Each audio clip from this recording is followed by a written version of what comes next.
just wanted to take a few minutes to review your pharmacology case study assignment. As you all know, you have been assigned groups of 3 to 4 students for this assignment. So that is something that happened at the beginning of the term. So you should have had that information actually before, at least 2 weeks before the due date. But the work that you complete on this case study, I would like for you to do in a different colored font so that I know who did what. And then when you turn in the document, report which font color each person is represented by. So to complete this assignment, you're going to utilize your Bonder textbook. And in chapter 22, pages 518 through 519, you will find that case study. So you're going to use that information as well as information from your early textbook, chapter 8, to answer the questions. For a top grade on this assignment, be sure that your answers utilize appropriate in-text citations and that you use references that are also in APA format.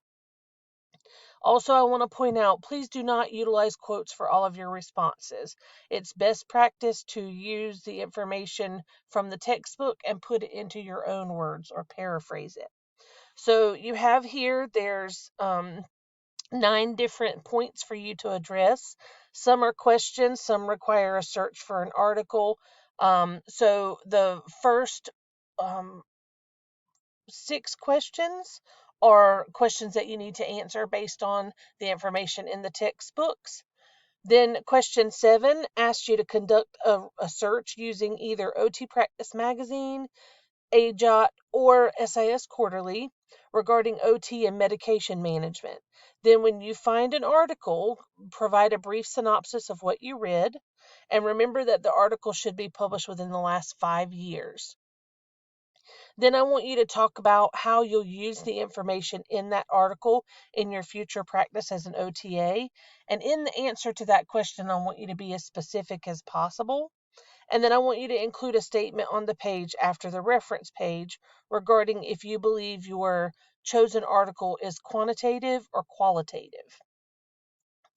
And then that'll just give me an idea of kind of where you all are as far as an understanding of what's qualitative and what's quantitative. And then just to kind of point out, this is something that you should be seeing in all of your assignments now in my classes. But why do we do this assignment? So many people don't realize how OTs and OTAs can be involved in managing medications with their clients. But this is something that you will likely be involved in at some point or another in some way or another. So this case study really helps you to realize how we as OT professionals can help with that piece of the client's life. We can help with, managing their ability to take their medicines the way they're supposed to. We can help clients manage their side effects.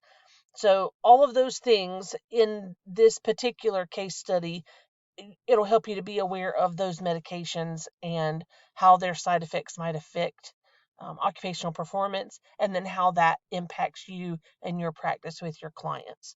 So hopefully this video is helpful. If anybody has any questions after reading the instructions and listening to this video, please let me know. Again, I want to point out just how important it is for you to make sure that you reference the rubric before you turn in your assignment to make sure that you have included everything that's there. If you have any questions or concerns, please feel free to let me know.